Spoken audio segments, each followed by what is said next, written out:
우리는 오늘 고린도전서 2장 6절 이하에 있는 말씀을 가지고 은혜를 나누겠습니다. 고린도전서 2장 6절을 다 같이 읽겠습니다. 그러나 우리가 온전한 자들 중에서 지혜를 말하노니 이는 이 세상의 지혜가 아니요 또 이 세상의 없어질 관원의 지혜도 아니요. 이 세상에는 여러분 두 가지 지혜가 있습니다.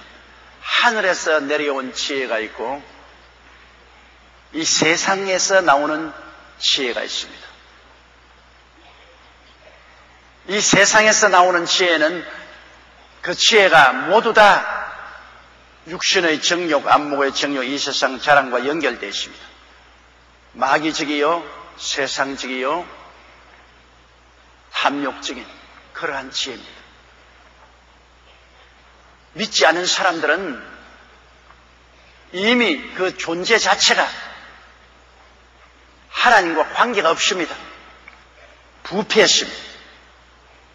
사람의 마음은 상상할 수 없이 부패했습니다. 그렇기 때문에 아담과 하와가 타락한 이후로 인간의 심성은 도저히 돌이킬 수 없을 정도로 부패해버리고 말았기 때문에 세상의 지혜는 다 부패한 지혜인 것입니다. 탐욕으로 꽉 들어찬 지혜입니다. 마귀적이고 세상적입니다. 그런 지혜를 가지고서 하나님 나라를 알 수가 없습니다. 하나님이나 우리 주 예수 그리스도나 성령님의 역사를 깨달을 수도 없고 천국의 비밀을 알 수가 없습니다. 세상의 부패한 지혜는 계속해서 세상의 육신의 정욕, 안목의 정욕, 이 세상 자랑만 따르다가 영원한 멸망으로 들어가고 마는 것입니다. 그렇기 때문에 세상의 지혜는 하나님의 지혜와 견줄 수가 없습니다. 그러나 이 위에서 내려오는 지혜는 신령한 지혜요, 거룩한 지혜요, 깨끗한 지혜요, 의로운 지혜요, 생명을 주는 하나님의 지혜인 것입니다.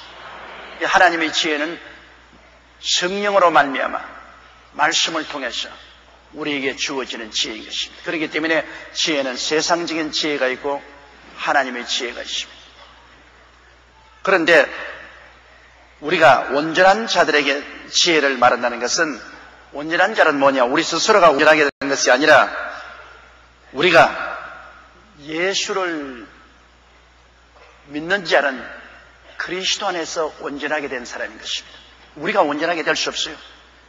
예수님은 십자가에서 우리 위해서 몸짓고 피 흘려 죽음으로 온전히 구원을 이루하신 분이기 때문에 우리가 예수님 안에 들어가면 그리스도와 더불어 우리를 하나님께서 온전하게 보아주시는 것입니다. 온전하지 못한대요. 우리는 실상 온전하지 못한데 예수님께 의지하면 하나님은 언제나 예수님을 통해서 우리를 보시기 때문에 그리스도의 온전하심을 우리에게 주시는 것입니다. 그럼 예수 덕분으로 우리도 하나님 앞에서 그리스도 안에서 온전하게 취급을 받기 때문에 예수님에게 주신 하나님의 성령을 우리에게 허락하여 주시는 것입니다. 그러므로 성령이 오시면 성령이 하나님의 지혜를 우리에게 가져오는 것입니다. 그렇기 때문에 여러분이 예수 그리스도를 믿고 거듭나고 하나님 성령이 오시면 이제는 하나님의 지혜를 우리에게 성령으로 주시는 것입니다. 하나님의 지혜는 우리에게 총명을 열어주어서 우리가 하나님을 알고 구주 예수님의 은혜와 대속을 알고 그리고 하나님의 역사와 장차 올 천국과 이 모든 것을 깨달아 알게 만들어주는 것입니다. 하나님의 지혜가 오면 우리를 엄청나게 총명하게 만들어주는 것입니다. 전에는 희미하여 모르던 사람들이 아주 눈알이 반짝반짝하고 마음이 밝아서 총명하게 만들어줍니다. 그래서 하나님의 비밀을 깨달아 알고 하나님의 역사를 알고 또 세상에 돌아가는 모든 형편을 밝히 이해할 수 있는 총명을 주시는 것입니다. 총기가 있어야 돼요. 사람이 여러분 우리가 말을 해보면 총기가 있는 사람은 눈알이 반짝반짝반짝해서 무슨 말인지 벌써 다 알아듣는데 총기가 없는 사람은 죽은 상어 눈알같이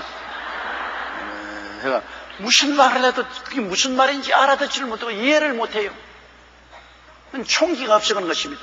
총기는 지혜가 있어야 총기가 있어서 총명해서 모든 것을 이해하고 하는 것입니다. 우리 예수를 믿고 하나님 앞에서 온전해진 사람들은 성령으로 말미암아 지혜를 얻기 때문에 아주 총명해져요. 그러므로 여러분, 예수쟁이 말 잘한다는 말이 있지 않습니까?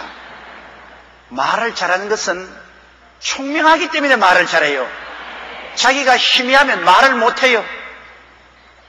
내가 지금도 기억하는 것은 제가 신학교 다닐 때 그때 수원에서 방직 공장에 다니는 처녀가 예수를 믿고 성령을 받고 신학교에 들어왔는데요. 그때는 참으로 신학교에 들어오는 사람들 수가 적어서 학력에 별로 관심을 안 줬어요. 초등학교밖에 못 나온 방직 공장에서 일하던 처녀였는데요. 정말로 보면 세상적으로 지식도 없고 별로 학력도 없는데 이거 파고다 공원에 같이 전도를 해서 설교를 하라고 세워놓으면 어떻게 그렇게 말을 잘하는지 아예 내가 감탄할 정도로 말을 잘해요. 보통 때는 말도 못해요. 보통 때는 뭐 조용하게 있고 그리고 별로 세상에서 배운 지식이 없기 때문에 자기를 나타내려고 안 하는데 성경 창세기부터 계시록까지 열심히 공부해서 말씀을 잘 아는 애인데 뭐 파고다 공원에 그 많은 사람 모인 앞에서 세워놓으면 얼마나 말을 잘하는지 아주 그냥 총명하기가 말로 다 할 수 없어. 감탄을 했어. 와, 아주 바본 줄 알았는데 저렇게 총명하냐. 그건 왜냐? 성령이 오셔서 하나님의 지혜를 부어주시니까 아주 총명하게 되어서 말을 또렷또렷하게 잘하게 되는 것입니다. 그러므로 예수쟁이 말 잘한다는 말은 그만큼 총명을 얻었기 때문에 말을 잘한다. 보통 때 말 없는 사람이 예수 믿고 난 다음 성령이 마시면 셀 리더가 되면은 전도하려면 기가 막히게 잘하거든. 다 말하면 또박또박 자기 간증을 들어가면서 앞뒤를 꾹꾹 눌러가면서 참으로 이야기를 잘한다. 참 말 잘한다. 어떻게 저렇게 말을 잘하나? 그것은 성령이 오시기 때문에 하나님의 지혜가 오시고 총명하게 된 것입니다. 그러므로 예수를 믿은 개인과 나라가 머리가 되고 꼴이 되지 않고 위에 있고 아래 내려지 않고 남에게 꾸지 않는다는 것은 하나님이 총명을 주시기 때문인 것입니다. 그런 지혜와 총명이 있기 때문에 그가 장사를 해도 아주 하나님이 주신 지혜와 총명으로 장사를 잘하죠. 관리가 되어도 총명하게 일을 잘하죠. 사업을 해도 총명이 있으니까 사물을 잘 살펴서 잘하죠. 총명이라는 것 굉장히 중요합니다. 이 세상에 금이나 은보다도 지혜가 중요한데 그 지혜는 하나님이 주시고 성령으로 주시고 성령이 오셔서 우리를 총명하게 만들어 주심으로 모든 것을 잘 이해하고 깨닫고 처신을 잘할 수 있도록 만들어 주시는 것이 바로 이 지혜인 것입니다. 그러나 우리가 온전한 자들 중에는 지혜를 말하니 이는 세상의 지혜가 아니라고 말했습니다. 이 세상 지혜는 여러분 육신의 정욕, 안모의 정욕이 이 세상 자랑을 따라서 나오는 지혜인 것입니다. 세상 지혜는 이미 태어날 때부터 결정되어 있어요. 요사이 과학자들이 연구를 해서 발표한 거 보니까 일란성 상둥이는 어머니의 난자 하나에 동시에 정자 2마리가 들어가서 일란성 상둥이는 이 뇌를 검사해보니까 인간의 지혜가 나오는 100회질 용량이 똑같아요. 일란성 상둥이는 벌써 태어날 때부터 벌써 DNA가 똑같아요. 같은 IQ를 가지고 같이 살아요. 모든 것이 말하는 것이나 행하는 것이 지혜와 총명이 같아요. 그러나 이란선 쌍둥이는 완전히 다르다는 것입니다. 동시에 태어난 쌍둥이라도 어머니의 난자가 2개 생겨서 이란성으로 생긴 쌍둥이는 그 회질이, 뇌의 회질이 완전히 다르다는 겁니다. 유전이 완전히 달라요. 그러므로 이미 태어날 때부터 그는 유전적으로 지혜 있는 자는 지혜 있게 태어나고 지혜 없는 자는 지혜 없는 자에 태어나는 것입니다. 똑똑한 자는 똑똑하게 벌써 태어나고 멍청이는 멍청하게 태어나는 겁니다. 그래서 여러분, 우리 자식들 길러보면 똑같은 부모에게 태어난 자식도 유별리 똑똑한 애가 있고 그리고 멍청한 애가 있어요. 자기 자식이지만. 그렇지요? 그건 내가 목회를 하면 종종 자식들 데려와서 똑똑한 애는 데려와서 안수기도 할 때 서울대학 가서 검사 판사가 되게 하여 주십시오. 그러고 멀렐레 하는 데려와서 신학교 가게 해 주시옵소서.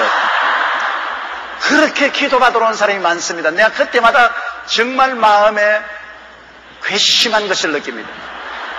좋은 것은 검사 판사 되고 의사 되고 그렇게 되기를 원하고, 써먹지 못할 것은 주의 종이 되게 해달라고. 그건 하나님 강단은 쓰레기 때문이냐? 못 써먹을 것은. 옛날에 이스라엘 백성이 그렇게 했어요. 짐승을 기르는데 아주 짐승이 값나가고 좋은 것은 모두 다 자기들이 소유하고, 하나님께 제물로 드리는 것은 돈 안 될 것, 애꾸는 절름발이, 피부에 병든 것, 이런 것 끌고 와서 하나님께 제물로 드렸습니다. 그래서 하나님이 진노하셨죠. 여러분, 하나님께 드릴 때는 제일 좋은 것을 드려야 돼요. 하나님이 가장 영광스러우신 우리의 대왕 아닙니까? 하나님께 드릴 때는 자식도 제일 총명하고 지혜로운 애는 하나님 종으로 드리고, 그 다음 몰렐레 하는 애들은 세상에서 살도록 그렇게 해야 될 것입니다. 우리가 생각을 잘못할 때가 굉장히 많아요. 그러므로 우리가 여기서 말하는 지혜는 하나님께로부터 온 지혜를 말하고 세상에서 온 지혜를 말하지 않습니다. 세상의 지혜는 벌써 태어날 때부터 이미 유전적으로 지혜 있는 자와 지혜 없는 자로서 결정이 되어서 태어나는데, 그런 사람이라도 회개하고 예수 그리스도를 믿고 성령을 받으면 세상에서 부모에게는 지혜를 못 얻을지라도 성령이 오시면 성령이 하나님의 지혜를 주시는 것입니다. 세상에 똑똑하지 못한 사람도 예수 믿고 난 다음 하나님께로부터 지혜를 받아서 굉장히 총명하게 된 사람들이 많이 있습니다. 그것은 세상에서 온 지혜가 아니고 하늘에서 온 지혜예요. 그러므로 이 성경이 말하는 것은 하늘에서 온 지혜와 세상에서 온 지혜가 다르다는 것을 말하고 있는 것입니다. 이는 이 세상의 지혜가 아니요 또 이 세상에 없어질 관원의 지혜다. 관원의 지혜라는 것은 세상에서 지도자의 지혜를 말하는 것입니다. 세상 관원들, 세상의 대통령으로부터 시작해서 장관으로부터 시작해서 세상의 모든 관리들, 이는 세상의 지도자입니다. 세상의 관원들이 가지고 있는 지혜도 아니라는 것입니다. 옛날에 이스라엘 백성들은 제사장이나 사두개 교인이나 바리새 교인이나 교법사나 이런 종교적인 관원들, 이런 관원들은 그들 세상적인 지혜를 가지고는 하나님의 아들 예수님을 십자가에 못 박아버렸습니다.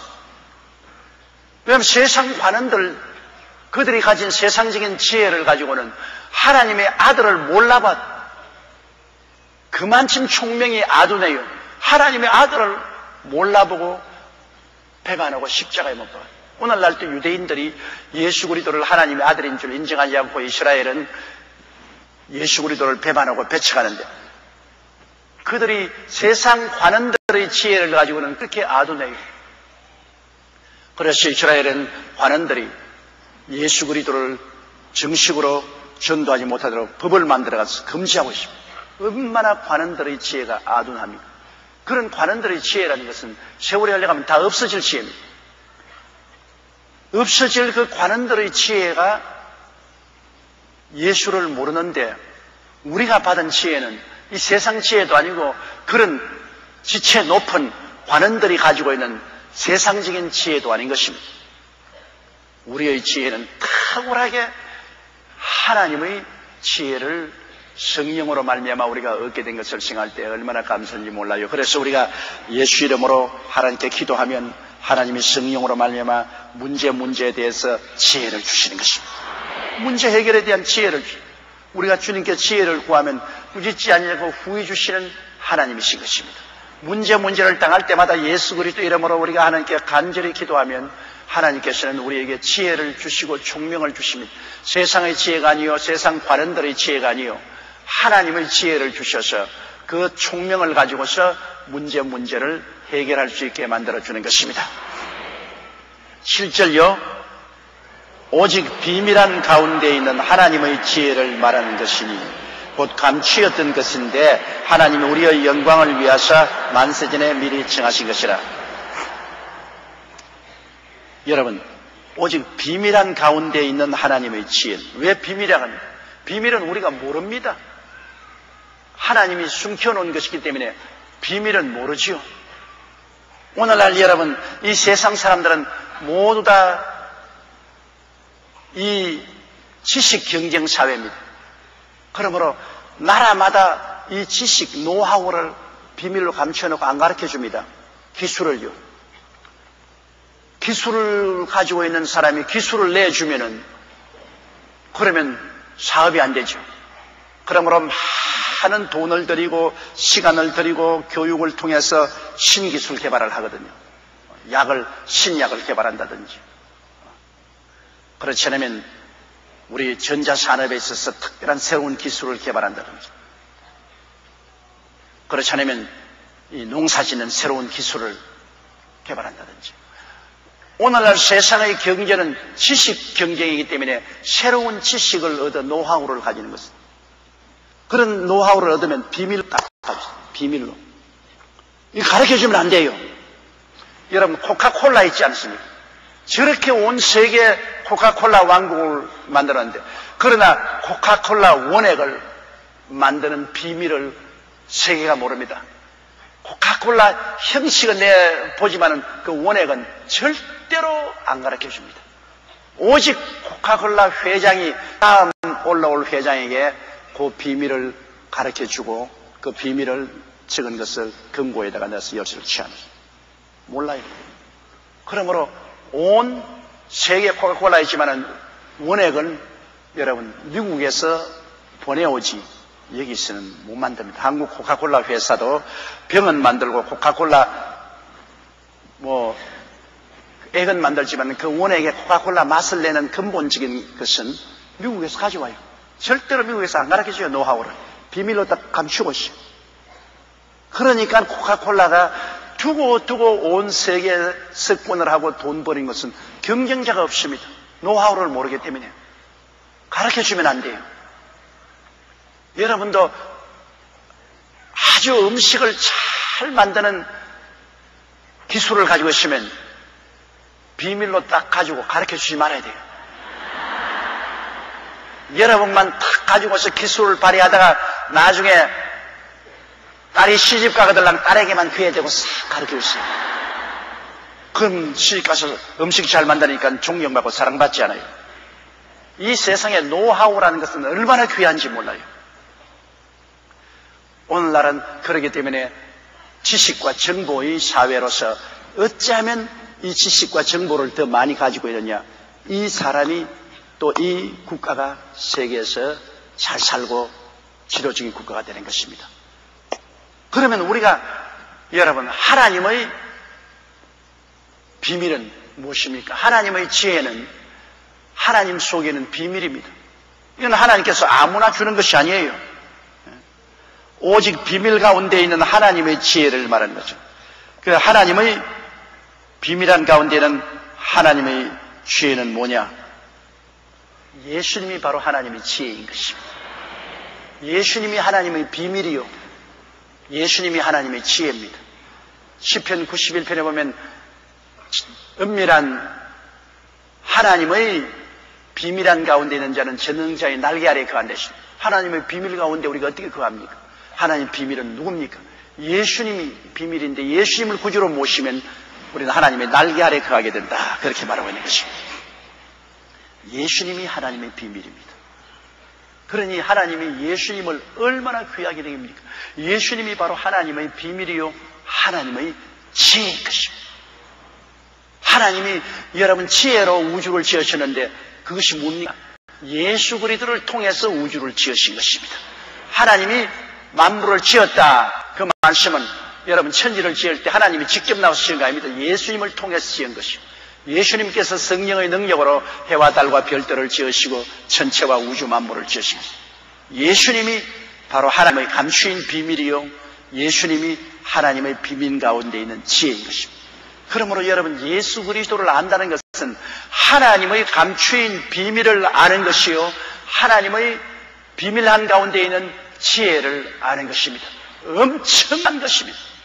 예수 그리스도는 여러분 값으로 따질 수 없는 형언할 수 없는 보배요 귀한 값진 것입니다.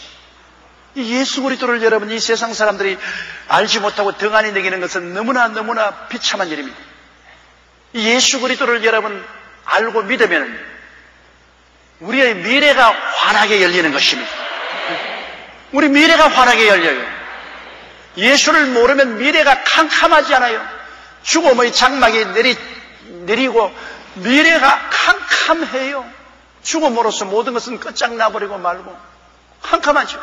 그러나 예수 그리스도를 구주로 모시면 미래가 환하게 열려요.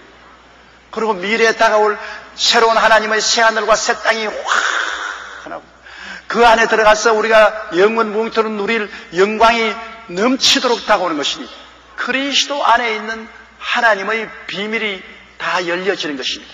하나님의 미래에 계획한 모든 비밀은 예수님 안에 들어가야 비밀이 다 알려집니다. 예수님 밖에서는 아무리 알려도 알지 못해요. 점쟁이들이 아무리 점을 쳐도 몰라요. 점성술사가 아무리 연구해도 모르고 세상에 석박사가 아무리 연구해도 미래는 안 보여요. 예수님 안에 들어가면 미래가 환하게 보인다고요. 여러분 다 미래를 알고 있지 않아요.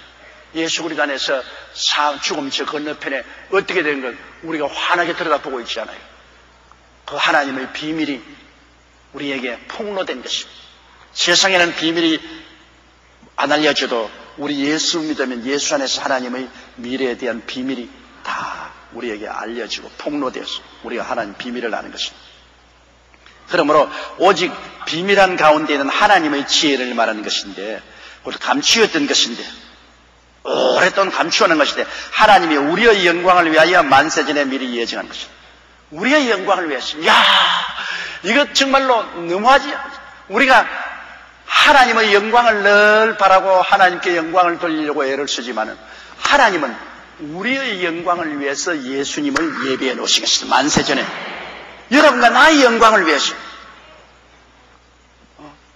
하나님께서 이 벌레 같은 인생들이 영광스럽게 되게 하기 위해서 만세전에 이미 하나님이 예수 그리스도를 작정한 것입니다. 우리야 예수 믿기 전에 우리는 누굽니까? 우리는 아담과 하와의 후손으로 영은 죽었고 타락한 육신 가지고서 정욕의 노예가 되고 마귀의 종살이 하다가 죽지 않아요.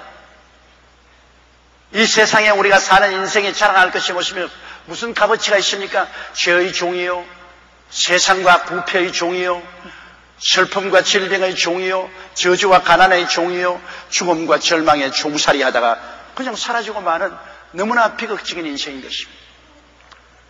이 세상에 여러분 예수 안 믿고 살다가 가신 분들은 너무나 불쌍하고 너무나 절망적이고 아예 캄캄해요. 지옥에 들어가 있단 말입니다. 캄캄해요. 사람은 동물과 달라서 죽으면 없어지는 것이 아닙니다. 동물은 본능을 가지고서 살다가 죽지만은 사람들은 하나님 형상과 모양대로 지음받은 영이 이 육신을 장막집처럼 살고 있기 때문에 육신의 장막집 무너지도 속사람, 우리 참 사람은 천국에 살든지 지옥에 살든지 둘 중에 하나가 산단 말입니다. 그리스도 없이 사는 것이 얼마나 처참. 그러나 그리스도 있는 사람 여러분 얼마나 영광입니까? 왜냐하면 그리스도를 통해서 하나님 우리에게 영광을, 우리를 위해서 영광을 예비된 것은 우리가 죽어서 들어가는 곳은 얼마나 영광스러운 곳입니까? 하나님께서 예비한 새하늘과 새 땅인데 눈물과 근심과 탄식과 이별하는 것이나 구하는 것이나 앓는 것이 없는 영원 무궁한 세계, 사랑과 희락과 화평이 넘쳐 흐르는 세계, 도저히 인간의 필수를 희망할 수 없는 그런 세계, 주님께서 우리를 위해서 예비한 집으로 들어갑니다. 우리는 이 세상에 살면서 조그마한 아파트 하나 구하기도 힘든데, 너희는 마음에 근심하지 말라. 하나님 믿으니 또 나를 믿어라. 내 아버지 집에 있을 곳이 많도다. 주님이 우리 풍부하게 있을 곳을 예비해 놓고 우리를 지킵니다. 우리가 좋은 옷을 하나 입어도 참 기쁘고 영광스럽게 생각합니다.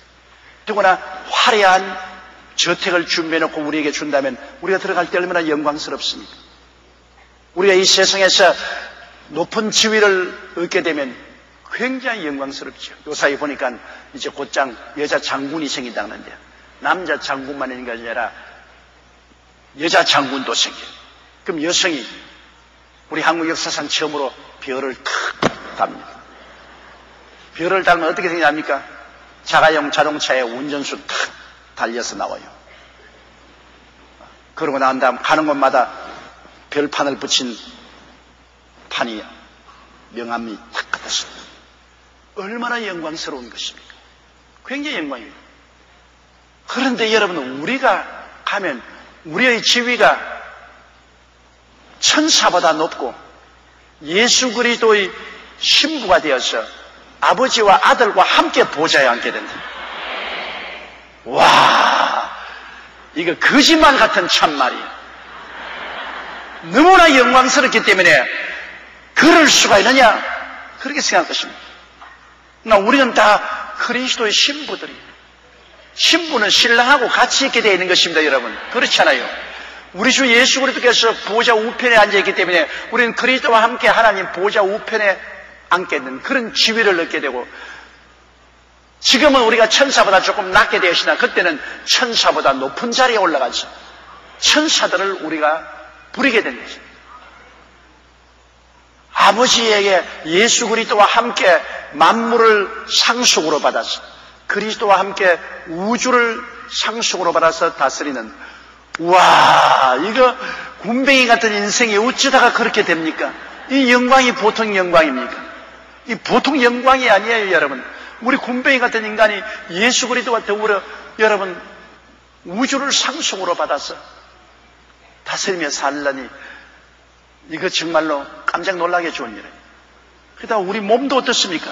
몸도 이거 정말 사실 우리 반짝 20대, 30대까지는 그래도 좀 이쁘지요. 남자도 좀 잘나 보이고 여도 이뻐 보이지만은 30대가 넘으면 아무리 화장해도 별 볼 일 없어. 마사지하고 아무리 화장을 해도 우리 한국 사람은 다 둥글럽적한 것도 똑같아요. 주름살 치고 아무리 이뻐야 해도 결사적으로 노력해도 안 돼요. 그러니 40대 여성들이 이쁘지려고 온갖 마사지를 받고 온갖 노력하고 온갖 화장품을 다 바르고 하는 것은 도저히 늙어져가는 건 막을 수 없기 때문에 결사적으로 노력을 해보는 거예요. 최후의 발악입니다. 그래도 늙는 길 가시로 막고 오는 백발 막대로 치렸더니 백발이 제 먼저 알고 지름길로 오더라. 그냥 마사지를 받고 온갖 크림과 온갖 화장품으로 막는데 하루아침에 보니까 눈알이 척 늘어졌어. 얼굴도 늘어지고 목에 주름살이 지고 지름길로 와버려. 그러니 우리의 육체의 아름다움이라는 것은 잠시 피었다 사라지는 꽃과 같아요. 그러나 여러분, 하나님이 우리 위해서 예비한 영광을 보십시오. 우리가 다 그리스도의 형상을 닮아 부활합니다.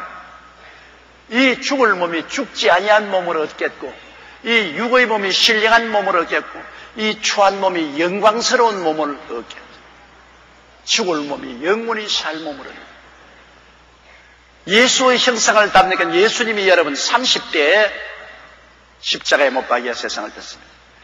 사람이 가장 영적으로, 정신적으로, 육체적으로 원만하고 아름다울 때가 30대라고 합니다. 우리 보기에는 18, 20살 때가 아름답다 그랬으면 그렇지 않습니다. 30대가 가장 원만하고 좋은 때인 것입니다. 우리는 모두 다 30대로 변합니다. 여러분, 그때는 날 만나도 내가 누군지 모를 거예요, 여러분. 나는 지금 이렇게 이제 70이 다 된 나이에 이렇게 주름살 지고 못났지만은 30대는 그래도 괜찮았다. 근데 예수 그리스도의 형상을 닮아 30대로 돌아간다는 것은 얼마나 영광스러운 것입니까? 그러므로 여기 계신 여러분, 내 동지 여러분은 걱정하지 마세요. 다 30대로 돌아간다. 이거네, 우리 하나님께서 그리스도 예수를 통해서 우리에게 주신 것은 모두 우리의 영광을 위한 것입니다. 우리의 영광. 우리는 하나님께 영광을 돌리지만 하나님은 그리스도를 통해서 우리에게 영광을 허락해 주신 것이니 얼마나 좋은지 몰라요. 우리를 위해서 정말 영광에서 영광이 예비되어 있는 것입니다. 오직 비밀한 가운데 있는 하나님의 지혜를 말하는 것이니 곧 감추었던 것인데 하나님이 우리의 영광을 위해서 만세전에 미리 정하십니다. 만세전에, 하늘과 땅이 생기기 전에, 우주와 만물이 지어지기 전에 벌써 하나님께서는 우리를 위해서 예정을 해놓았습니다. 하나님은 영원한 하나님이기 때문에 과거와 현재와 미래가 다 손 위에 얹혀 있습니다. 그러면 하나님은 여러분, 우리가 태어나기 전에 이미 우리를 환하게 보고 있어요. 우리가 어머니 뱃속에 생겨나기도 전에 벌써 우리의 일생을 다 알고 있어요. 시편 139편에 보면 우리가 태어나서 이 세상에 하루가 되기 전에 우리 일생이 하나님의 책에 이미 다 기록되어 있다고 말하는 것입니다. 상상할 수 없죠. 여러분, 응애하고 태어나기도 전에 벌써 하나님께서는 일생이 하나님의 책에 기록되어 있어요. 하나님께서는 알파여 오메가 되시고 처음과 나중이 되시고 시작과 끝이 되시고 모든 것을 다 알고 계십니다. 그래서 영원 전에 하나님은 여러분을 이미 예정하사 예수 그리스도 안에서 하나님의 자녀가 되게 만들어 놓으신 것입니다. 하나님이 정해 놓았어요. 여러분은 모두 다 하나님의 예정을 입어서 예수를 믿고 구원을 얻은 것입니다. 예정을 못 입은 사람은 참으로 안 됐죠. 우리가 할 말이 없습니다. 많은 사람이 그런 질문을 해요. 우리나라에 복음이 들어온 지 120년밖에 안 됐는데 그럼 그 중에 사는 사람은 어떻게 합니까? 그 전에 고조선 시대에, 그렇지 않으면 고려 백제 신라 시대, 고려 시대, 이시조선 시대 그리스도의 복음이 전파되지 못할 때 사는 사람은 어떻게 됩니까? 정말로 우리가 그 하나님의 신비를, 깊이를 이해하지 못하겠지만은 그들은 하나님이 예정하지 아니했다 그 말인 것입니다. 하나님이 예정하셨으면 그때 벌써 그리스도가 전파되게 했을 것이요. 하나님이 그들을 예정하시더라면 그때 태어나지 말고 지금 태어나게 만들었을 것입니다. 여러분도 옛날에 태어날 것인데 왜 지금 태어났어요? 구원하려고 예정하셨기 때문에 지금 태어나서 그리스도의 복음을 믿도록 만들어 놓은 것입니다. 하나님의 예정의 섭리는 우리가 이해할 수가 없습니다. 하나님은 우주의 주인으로서 당신이 원하는 사람을 부르시기 때문에 하나님께서 만세전에 여러분은 예정하시고 다른 사람은 예정 안 했다. 우리로서는 할 말이 없어요. 하나님이 원하시는 사람을 예정하셔서 부르시고 원치 않은 사람을 예정 안 하시고 안 부르신 하나님이 하시는 일을 우리가 왜 그렇게 합니까? 말할 수가 없죠. 이러므로 하나님은 무엇인지 당신의 마음에 원하시는 대로 행하시는 절대 주권자가 되신 것입니다. 이 주권자의 예정을 입어 여러분이 하나님 백성이 된 것을 생각할 때 여러분 우리는 무한히 감사해야 돼요. 무한히 감사. 하나님, 나같이 못난 인생이 무엇이건데 하나님이 만세전에 이미 보시고 아시고 하나님의 백성이들로 예정해 주셨습니다. 아버지 하나님, 얼마나 감사한지 말로다. 그 우리가 복음을 전가하는 사람은 우리는 어떻게 증하는 거냐? 하나님의 예정한 사람을 찾는 것입니다. 하나님 우리를 보내서 전도의 리스금을 통해서 하나님이 예정한 사람을 찾아내는 것입니다. 복음을 통해서. 아무리 기도하고 권면해도 안 들어오는 사람은 하나님이 예정 안 했기 때문에 그가 마음을 닫아놓고 열지 않습니다. 그러나 하나님의 예정한 사람은 우리가 전도하고 기도하고 권면하면 그 마음 문이 열리기 시작하고 예수 그리스도를 받아들이고 구원을 얻게 되는 것입니다. 그것도 하나님의 방법입니다. 하나님이 당신의 예정한 사람을 부르는 방법으로서 주의 백성들을 사용하는 것입니다. 천사들을 사용하는 것이 아니라 여러분과 나 같은 주의 백성들을 사용해서 우리의 입을 통해서 하나님의 예정한 백성을 부르게 되는 것입니다. 우리를 통해서. 그러므로 우리는 하나님의 성령께서 우리를 사용하기를 원하시고 우리를 통해서 전도하게 하시고 기도하게 하실 때 불순종하지 말고 순종해야 될 것인 것입니다. 만세전에 미리 정하신 것이라. 따라 말씀, 나는 하나님께서 만세전에 미리 정하사 하나님의 자녀가 되게 하였습니다. 그리고 하나님 또 만세전에 예수 그리스도를 정하사 우리의 영광을 위해서 주셨다. 예수님은 우리의 영광을 위해서 오신 것입니다. 따라 말씀하세요. 예수님은 나의 영광을 위해서 이 세상에 오셔서 십자가의 고난을 당하셨다. 여러분의 영광을 위해서. 여러분 뭐 그렇게 잘났습니까? 그런데 여러분의 영광을 위해서 하나님의 아들이 오셔서 몸짓고 피 흘려 주셨다. 이건 도저히 인간으로서는 상상할 수 없는 것입니다. 믿음으로 받아들일 수밖에 없어요. 우리의 영광, 우리는 벌레 같은 인생이지만은 그리스도를 모심으로 우리의 영광을 위해서 오신 예수를 통해서 우리는 한없이 영광스러운 존재가 되는 것입니다. 한없이 형언할 수 없는 영광스러운 존재가 되어서 우리는 천국에 들어가서 영원히 주님과 함께 살게 되는 것입니다. 8절요. 이 지혜는 이 세대의 관원이 하나도 알지 못했나니 만일 알았다면 영광의 주를 십자가에 못 박지 아니했으리라. 이 지혜는 바로 하나님의 지혜. 하나님의 지혜는 바로 예수 그리스도. 여러분, 이 하나님의 지혜는 이 세대의 관원이 하나도 알지 못. 예수 안 믿는, 하나님 안 믿는 이 세대의 관원들은 전혀 몰라요. 하나님의 지혜를 그들이 어떻게 알아요? 하나님의 지혜가 안 오고는 예수 그리스도를 주로 알지 못하니까. 하나님의 지혜는 성령을 통해서 오는데, 여러분 예수를 믿지 않은 사람에게 성령이 옵니까? 이 세상 관원들이 여러분 성령이 없는데 어떻게 예수를 알아요? 성령이 없으면 예수를 전혀 몰라요. 그렇기 때문에 이 세상의 관원들이라는 것은 이 세상에서 높은 지위에 있는 사람들, 이 세상을 지도해 나가는 사람들이 성령으로 말미암아 예수를 아는데 그 예수를 모르기 때문에 예수 그리스도를 이단으로, 반역자로 그렇게 지정해서 십자가에 못 박여 주님을 죽였다. 그들이 예수 그리스도가 하나님의 아들이요 우리의 영광을 위해서 오신 것을 알았더라면 그 영광의 주를 십자가에 못 박지 아니했을 것입니다. 자기들 영광을 위해서 오신 분을 환영하고 북치고 장구치고 춤추며 영접해야지 왜 그를 처참하게 십자가를 걸머지게 하고 갈보리산에 올라가서 빨가벗겨 못 박겠어요. 모두 다 눈이 맹태 눈깔이 되었어요. 안 보여. 지혜가 없어 맹태 눈깔로서 보니까 뭐 보여야 말을 하지.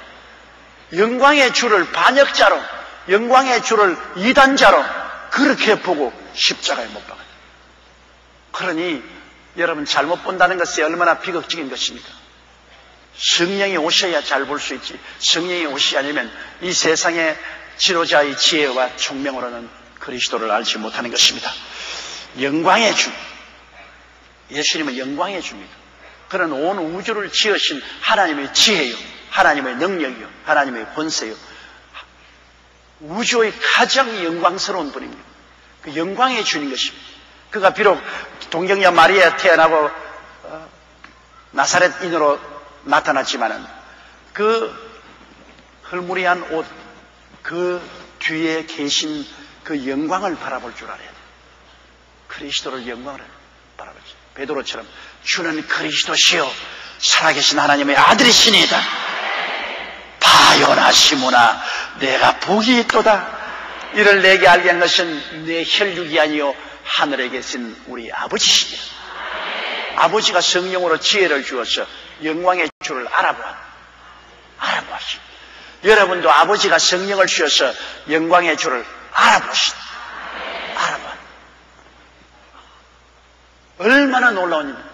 영광의 주를 알아보았으면 그 주님 발 앞에 무릎을 꿇고 엎드려서 주를 경배하고 찬양할 것이지 그 주를 십자가에 못 박아서 처참하게 처형하지는 아니할 것입니다. 그런 바보 천치 같은 일을 어떻게 합니까? 오늘날 그리스도를 처형한 그 사람들은 지옥에 들어앉아가지고 지금 2000년 동안 아이고 그때만 안 그랬을걸. 아이고 뭐 아이고 해봤자 소용이 있나요? 훗날에 아무리 후회한들 소용이 없어요. 지금 회개하고 예수를 믿어야지. 9절요. 기록된 바 하나님이 자기를 사랑하는 자들을 위하여 예비하신 모든 것은 눈으로 보지 못하고 귀로도 듣지 못하고 사람의 마음으로도 생각지 못하였다 함과 같습니다. 이건 이사야 64장 4절이나 65장 17절에 있는 말씀인데요. 자, 눈으로도 안 보이고 귀로도 들어도 깨닫지 못하고 마음으로도 생각지 못한, 우리가 알지 못하는 크고 비밀한 일을 하나님이 자기를 사랑하는 자들을 위하여 예비해 놓았습니다. 하나님이 예비하는 하나님, 야훼 이래 아닙니까? 아브라함이 그 아들 이삭을 데리고 모리아산에 제물로 갈 때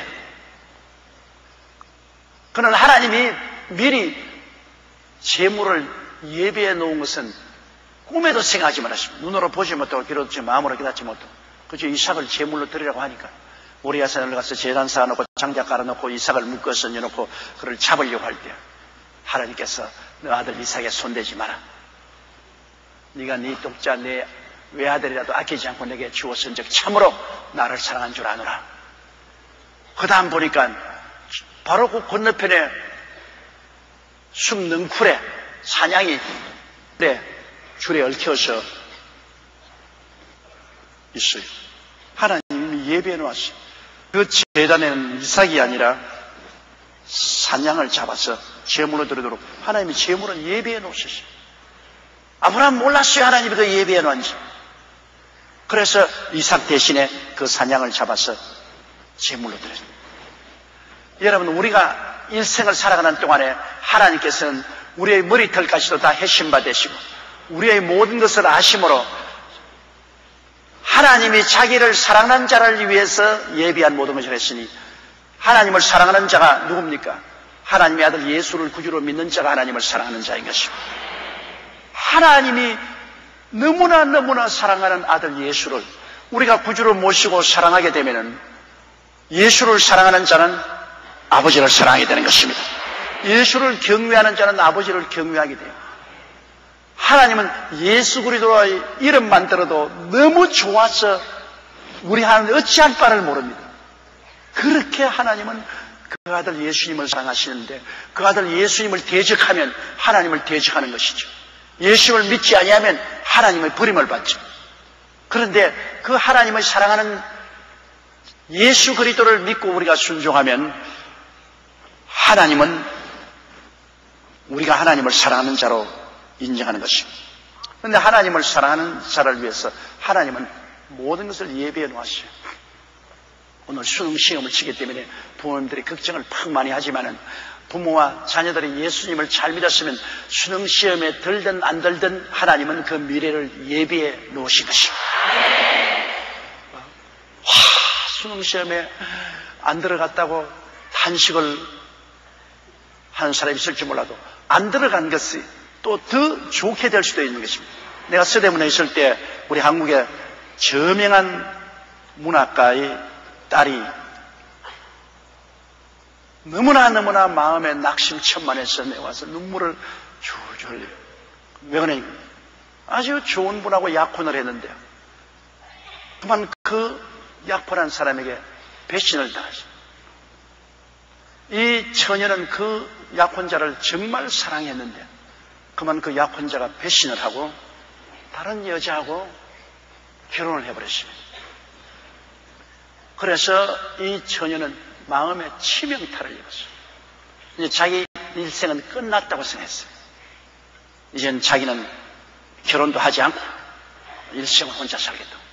나에게 와서 눈물을 흘리고 그러기에 내가 지금은 충격을 받아서 그렇게 말하지만은 너무 그렇게 충격받아서 말하지 말라고. 그때 내가 설명했습니다. 비두니아의 꿈이란 말을 설명했습니다. 바울을 보세요. 바울이 아시아에 가서 복음을 전가하려다가 하나님이 못하게 해서 굉장히 충격을 받았습니다. 그러다가 바울은 또다시 비두니아로 가려고 했는데 비두니아에도 예수 그리스도의 허락이 아니라 비두니아도 못 갔습니다. 바울은 굉장히 낙심했습니다. 바울은 별 도리 없이 드로아로 내려왔습니다. 내리막 인생을 왔습니다. 드로아에 내려오니 밤이라 했습니다. 캄캄한 밤이 되어서 앞날이 안 보여요. 그런 절망적인 상황에서 바울이 이제 모든 것이 끝났다고 생각했습니다. 사람들은 바울을 향해서 조롱을 하고 이제 저 사람은 끝났다. 하나님이 사용하지 않는다. 하나님 버림받았다. 바울 자신도 마음이 사시나무 흔들렸습니다. 그런데 드로아에서 하나님을 기다리고 기도하고 있으니까 마게도니아인의 환상이 나타났었습니다. 밤에 마게도니아인의 환상이 나타나서 웃으면서 우리에게 와서 우리를 도우라. 새로운 세계가 출발한 것입니다. 마게도니아인의 환상이 나타났습니다. 그래서 내가 그 처녀에게 말하기를 당신은 비두니아의 꿈은 깨어졌어도 마게도니아인의 환상이 나타날 것이다. 인생에 한 번 실패했다고 끝장났다고 생각하지 마라. 실패는 다음에 큰 기회의 문을 연다. 그러므로 낙심하지 말고 기도하고 기다리자. 그리고 제가 간절히 기도를 해줬습니다. 그런데 아닌가 다를까 한 1년쯤 지나고 난 다음에 전에 남자는 별 볼 일 없다고 생각할 정도로 좋은 남자가 생겨났어요. 미국에서 인류대학을 맡고 좋은 회사에 취직이 되고 아주 미남의 훌륭한 남자가 생겨났어요. 그리고 그 남자는 또 이 처녀를 만나고 난 다음 홀딱 반해서 아예 그냥 정신을 다 뽑힌 거야. 미국에서 처녀 구하러 왔다가 이 처녀 만나고 난 다음 완전히 홀딱 반해. 그렇게 결혼했어. 얼마나 행복하게 아들, 딸 낳고 잘 산지. 이제는 얼마 전에 제가 만나보니까 할머니가 됐어요. 내가 너무나 내 늙은 것은 모르고 내가 너무나 충격을 받았다. 그때는 아주 야들야들한 처녀였는데 여기 한국에 나와서 내게 인사하러 왔는데 목사님 날 알지요? 그래서 몰라요. 나를 몰라요. 내가 그때 서대문에 갈 때 약혼하고 실패해서 눈물을 흘릴 때 목사님이 나에게 새로운 꿈이 나타날 테니 낙심하지 말라고 한 기억합니까? 기억하죠. 내가 그 사람 아니고 늙었다고 말하면은 신뢰가 되니까 그 말은 못하고 세월이 그렇게 지났군요.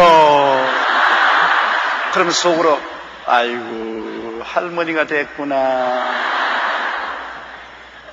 와, 정말로 그렇게 할머니가 된 줄 몰랐어요.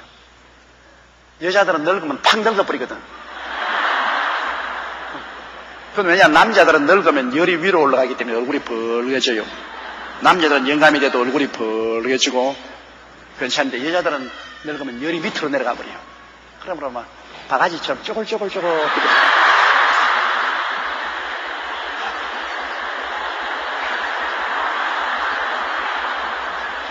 그러기 때문에 여성들은 나이를 잡수시면 화장을 짙게 해야 돼요.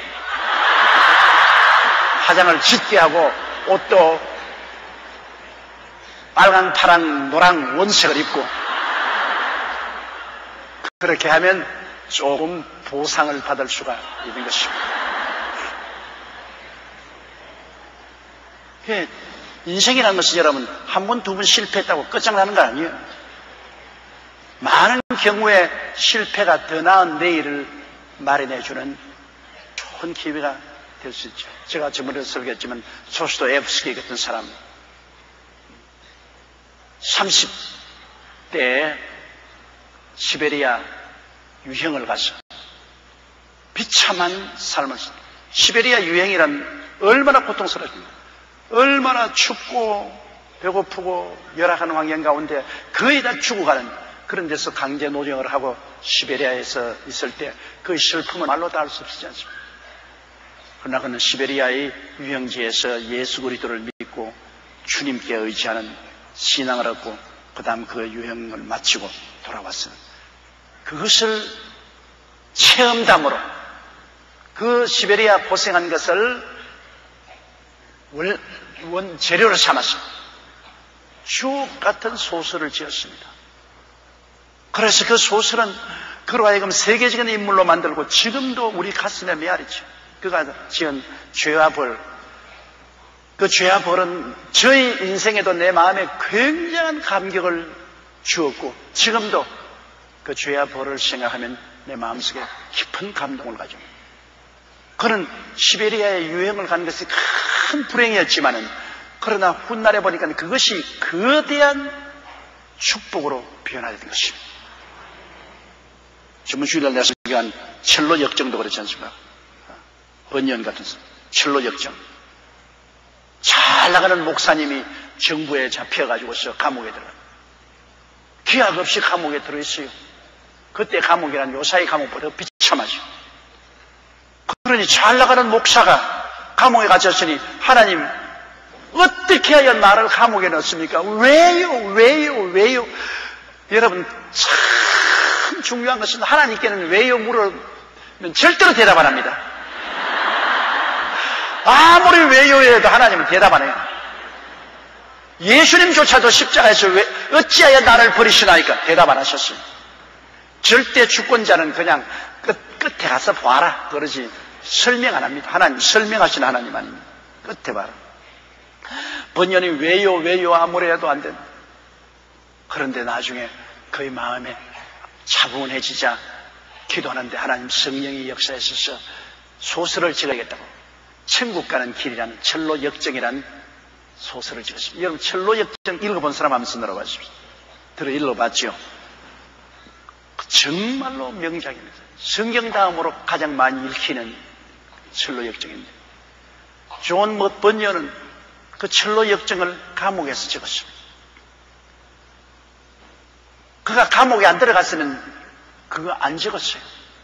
인생의 실패자 같이 느껴서 감옥에 들어가서 썩었지만은 첼로 역정을 적어 나왔어요. 존 번연과 그 동시대 사람들은 다 세상을 떴고 그 이름 기억하는 사람인데 존 번연은 두고 이름을 기억해요. 왜? 그 명작 때문에. 그러므로 우리 하나님 안에서는 여러분 악이 선으로 변화되는 것입니다. 악이 선으로 변화됩니다. 요셉이 말한 것처럼 형들은 나에게 악을 행할 이것은 하나님은 그것을 선으로 변화시켰다. 악이 선으로 변화됩니다. 이러므로 사람의 이 낮은 지혜와 총명으로 어떻게 하나님의 높은 지혜와 총명을 알겠습니까? 여러분의 자녀들이 수능 시험에 합격하고 좋은 대학에 들어가기를 간절히 바라고 기도를 하세요. 그러나 그것이 안 되었다고 해서 좌절하고 절망하지 마세요.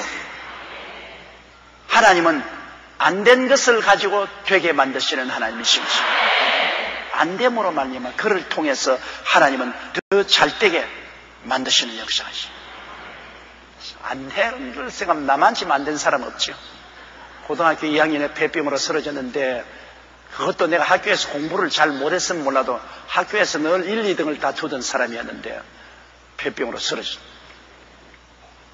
내가 폐병에서 일어나지 못하고 요양받고 일동안 내 친구들은 고등학교를 졸업받고 대학을 다 들어갔어요.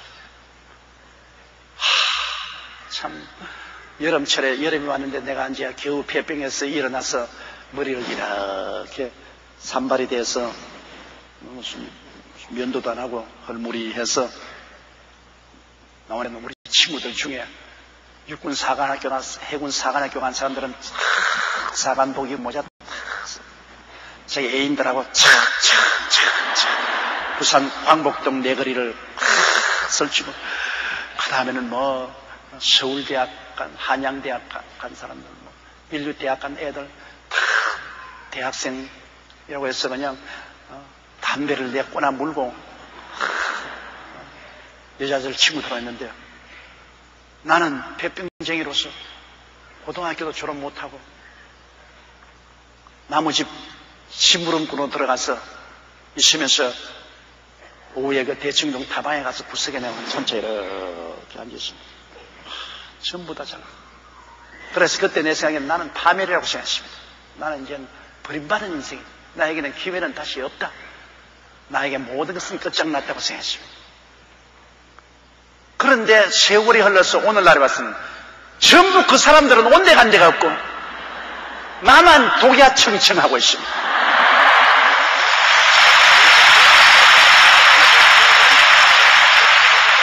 얼마 전에도 잘 나가던 내 동창, 아주 부러워한 동창이 이미 여러분 나이 66세 되니까 다 은퇴했잖아요.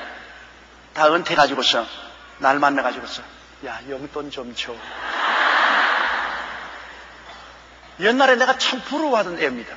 한 사회 출세해서 다 잘 나가던 55세 은퇴해가지고서 지금까지 사니까 아들 며느리에게서 얼마씩 좀 받아가지고 살다가 안 되니까 내게 와서 야, 나 용돈 좀 줘. 내가 그래, 받아. 그래, 가서 밥 사 먹고. 그러면서 내가 이야, 사람 팔자 시간 문제다. 죽음에게도 볕들 날이 있다더니 옛날에 나는 울고 가슴을 치고 탄식했는데 참 신세가 바뀌어지고. 왜? 예수 안에 있어야 바뀌어지는 것입니다. 예수님 밖에서는 바뀌어지지 않아요. 예수님은 우리에게 다가오는 악을 변하여서 선으로 만드는 대역전의 기적을 베풀어 주시는 것입니다. 그러므로 이 세상에 가장 귀한 것이 우리가 예수 그리스도 안에 있다는 것입니다. 예수 그리스도 안에서 우리가 다가오는 환난이나 공고나 적신이나 기근이나 위험이나 칼이랴 이것을 다 받아서 울면서 소화시키고 기도하면 하나님은 이 악을 다 선으로 변화시켜서 끝에 주님께서는 모든 것을 합동하여 선을 이루게 하여 주신 것입니다. 인생은 여러분 현재 눈앞에서 일어난 일만 보고서 끝장이라고 생각하지 마십시오. 멀리 바라보십시오. 멀리 바라보십시오. 주님께서는 우리에게 대해서 계획이 있어요. 하나님이 자기를 사랑한 자들을 위해서 예비하신 모든 것 다 주님 예비해 놓았어요. 여러분을 위해서 예비할 바에 아니라 여러분 자식들을 위해서 다 예비해 놓았어요.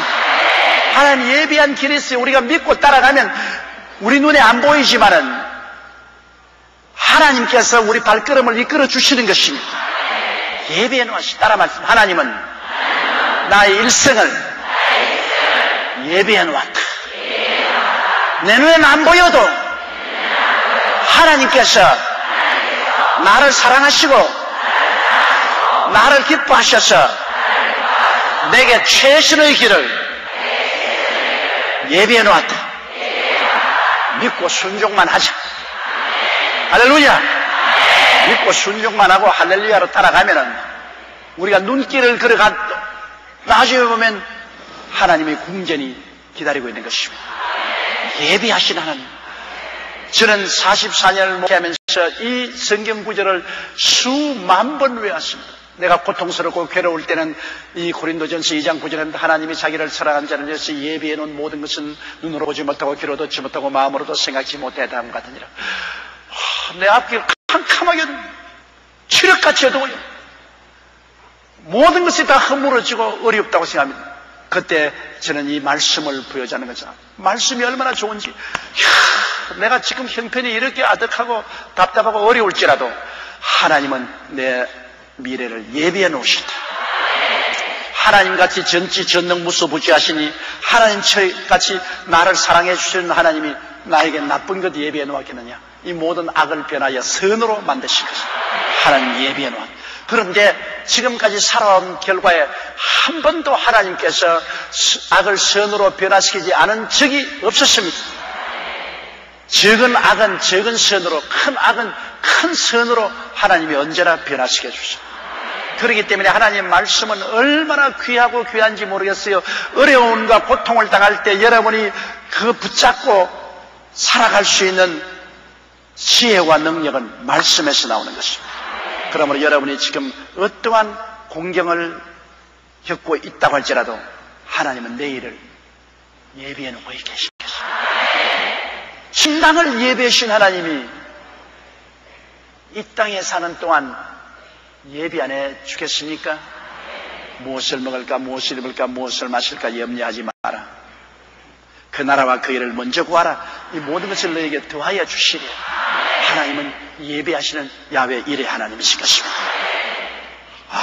그러니 예비하는 하나님을 모시고 있으니까 우리가 환경을 바라보고 두려워할 것 있겠습니까? 감각을 보고 두려워할 것입니까? 하나님 나를 위해서 예비해 놓은 것을 믿은 이상은 마음이 편안하죠. 끊임없이 말하십시오. 하나님은 예비해 놓으셨다. 하나님 나를 위해서 예비해 놓으셨다. 지금은 아무것도 안 보이고 지금은 고통스럽고 괴롭더라도 이것을 하나님이 선으로 바꾸도록 예비해 놓으셨다. 그러므로 계속해서 기도하시고 예배하고 찬미하고 믿음을 가지십시오. 하나님의 예배한 것은 갑자기 나타납니다. 일을 행하시는 야훼, 그 일을 지어 성취하는 야훼, 그 이름을 야훼라고 하신 자가 이같이 있노라. 너희는 내게 부르짖으라. 내가 내게 응답하겠고 내가 알지 못하는 크고 비밀한 일을 보여주시라. 하나님은 우리 아는 것을 예배해 놓지 않습니다. 우리가 알지 못하는 크고 비밀한 일을 놀랬지 그러면서 예배해 놓습니다.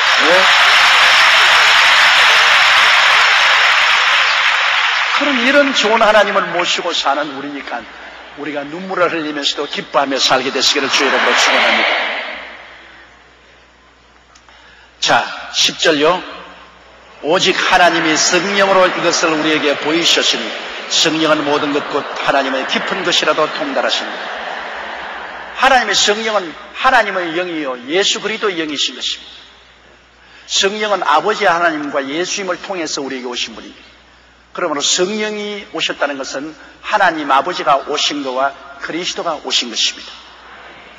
이러므로 하나님의 성령은 아버지 속사정을 다 알지 않아요. 하나님의 성령이 예수님의 속사정을 다 알지 않아요.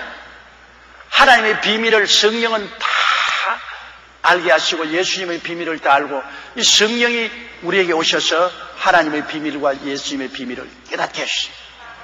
깨닫게. 우리의 사정은 우리 속에는 영이 다 알지 않아요.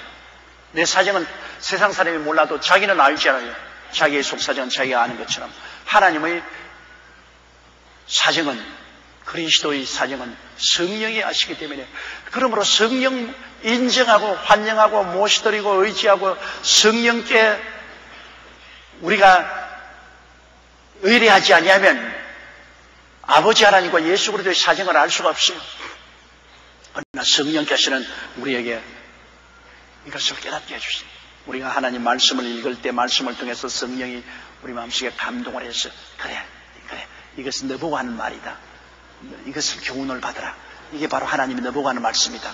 성령은 말씀을 읽을 때 깨닫게 해주십니다. 또 우리가 기도할 때 하나님의 성령께서 우리 마음속에 확신과 평안을 주십니다. 여러분 하나님 앞에 기도가 상달되기 전에는 마음이 불안해요. 불안하고 초조해요. 그러다가 우리의 기도가 결코 하나님의 상달되면 성령께서 우리의 배짱 있게 뱃속에 평안과 믿음을 주시고 머릿속에 평안과 믿음의 믿음 뱃속에 들어가요. 그냥 배가 그냥 탁 하나님 성령이 점령하면서 배짱 있는 믿음, 배짱 있는 평화가 와요. 그건 경험 안 하면 몰라.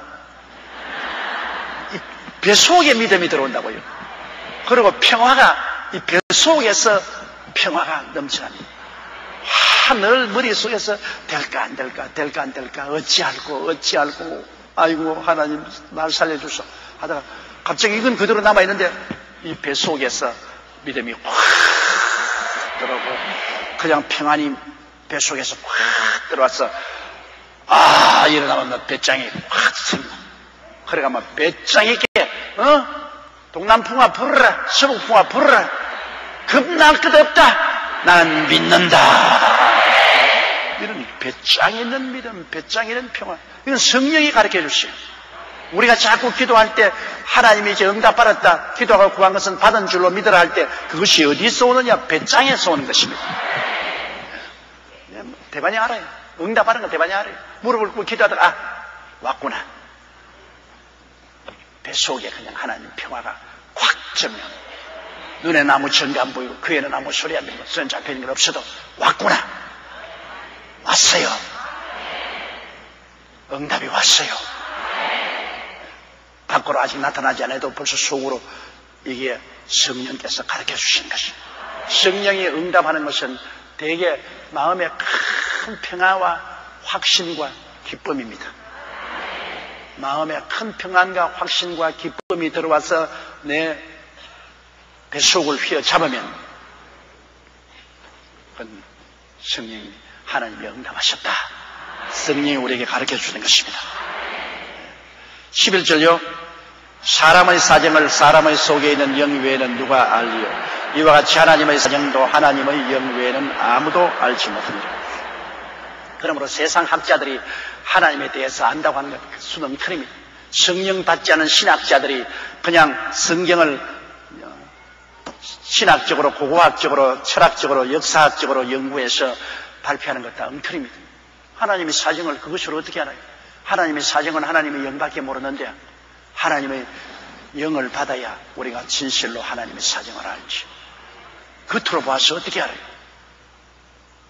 인간의 지식 수준으로 하나님을 어떻게 평안할 수 있어요? 그러므로 첫째도 성령, 둘째도 성령, 셋째도 성령을 모셔야만 되는 것입니다. 우리가 이 말세 하나님께서는 하나님 아버지와 예수님을 알게 하도록 성령을 부어주신 것입니다. 그러므로 성령을 모셔야 우리가 진실로 하나님의 자녀가 되고 예수 믿는 사람이 되는 것입니다. 성령으로 말미암지 않고는 예수를 주라고 할 수가 없습니다. 이렇기 때문에 여러분 성령님을 우리가 소멸하면 안 됩니다. 성령님을 항상 인정하고 환영하고 모시드리고 성령님의 예배드리고 감사드리고 성령과 함께 동행해야만 되는 것입니다. 성령은 우리를 돕는 자로 와 있고 우리의 가정교사입니다. 우리를 돕는 자인 것입니다. 성령은 우리 변호사입니다. 항상 성령은 우리와 같이 계신 것입니다.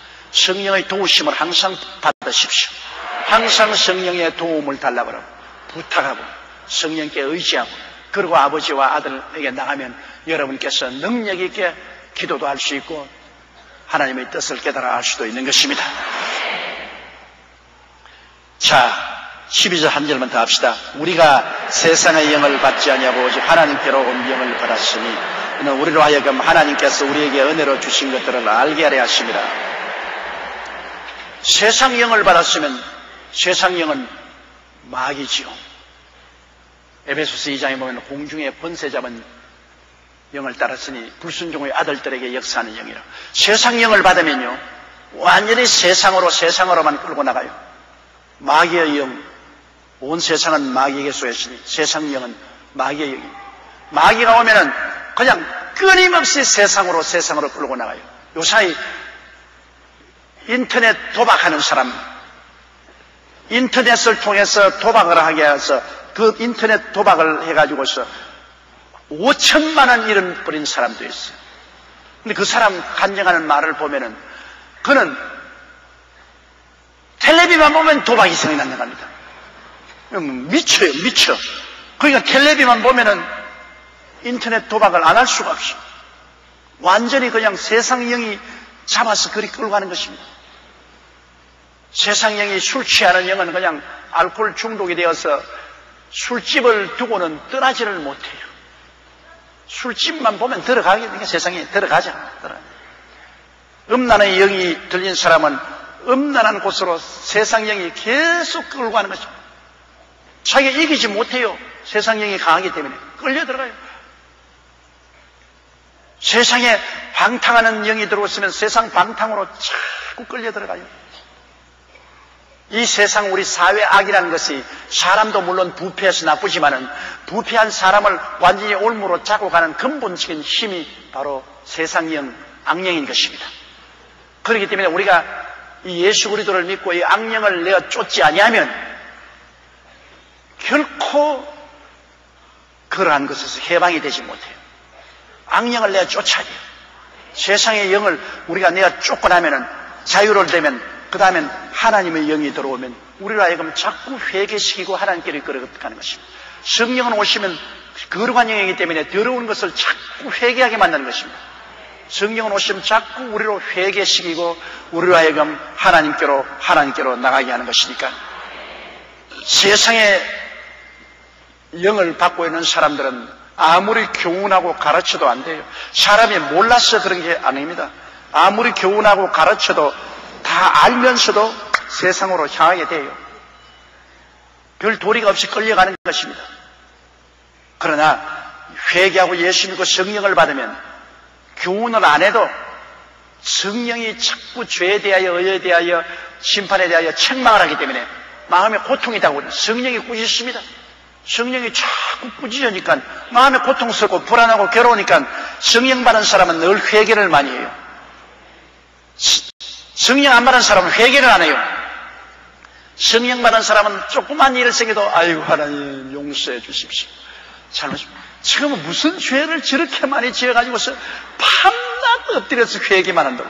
그 내가 예수 안 믿는 남편이 있는 집에 신방을 갔는데 그 남편이 나보고 그 이야기를 해요. 저 사람이 예수 믿기 전에는 죄를 회개를 안 했는데 예수 믿고 난 다음에는 막 죄를 얼마나 짓는지 밤낮으로 용서해요. 밤낮으로 회개한다. 그게 무슨 죄를 저렇게 많이 교회 가서 짓는지 모르겠다. 그래서 교회에 와서 죄를 짓는 것이 아니라 예수 믿기 전에는 죄가 있는 줄도 몰랐죠. 하도 자기가 더러우니까 그냥 죄가 있는 줄도 몰랐는데 예수 그리스도를 믿고 성령의 밝은 빛이 비치니까 구석구석마다 더러운 것이 보인다.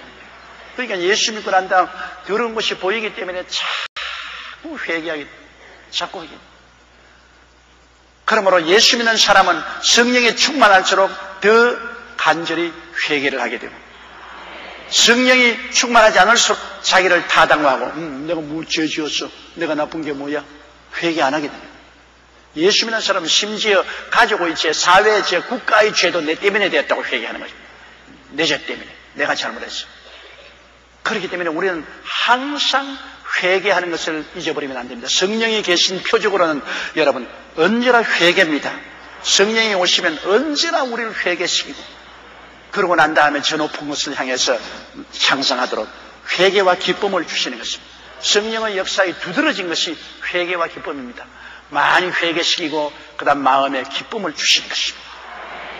회개도 안 하고 기쁨도 없으면 성령의 역사를 어디에서 우리가 발견할 수 있는 것입니까?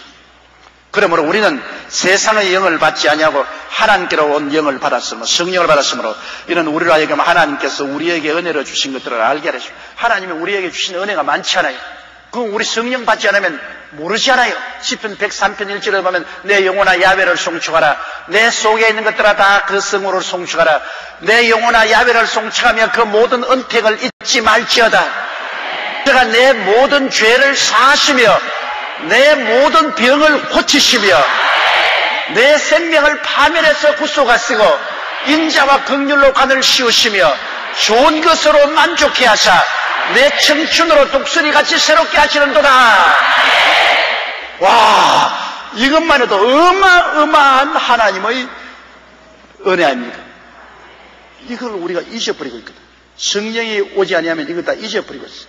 그러나 우리에게 은혜를 주신 것을 하나님이 알게 해서 우리로 하여금 소유하게 만들어주는 것입니다.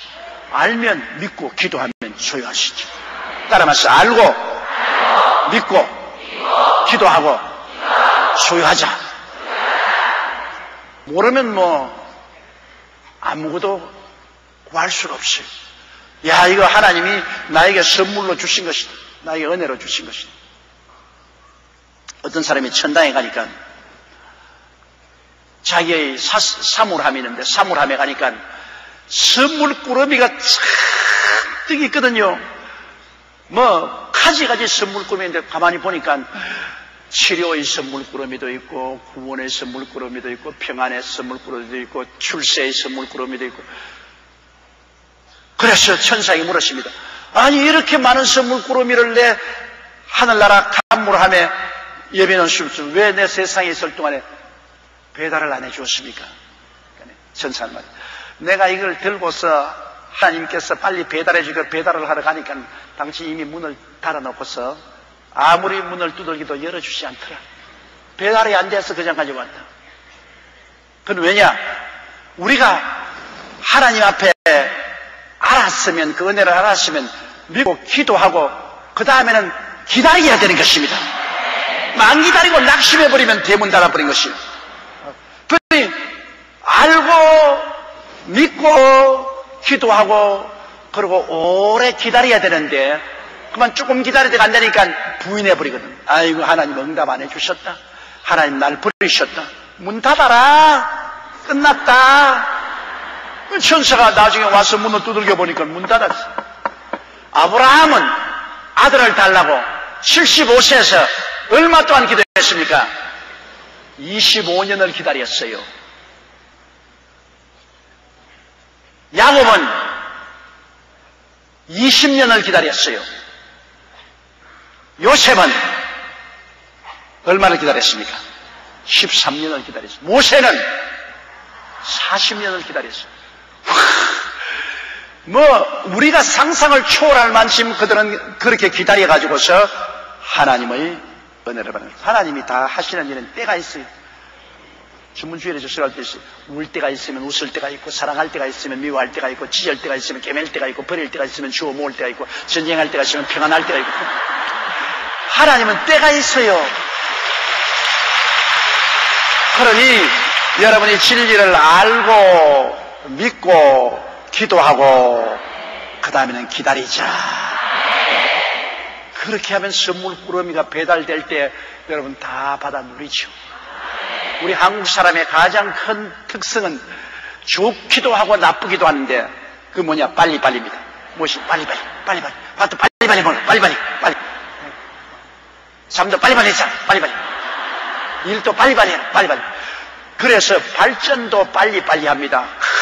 성급하게 하니까 막 빨리빨리 해치우는데, 그러나 빨리빨리 하기 때문에 하나님 앞서 뛰어가지고서 사고도 크게 저지를 때가 많은 것입니다. 우리는 하나님 앞에 느긋한 마음을 가지고 하나님의 역사의 손길을 기다릴 줄 알아야 될 것입니다. 기다릴 줄 모르고 한 달도 못 기다려가지고서 발버둥을 치고 팔딱팔딱 뛰면서 하나님 살아계시면 왜 응답하지 않느냐? 불과 한 달 기다려놓고 난 다음에 팔딱 뛰고 야단입니다. 하나님은 그렇게 성급하지 않습니다. 알고 믿고 기도하고 느긋하게 기다리자.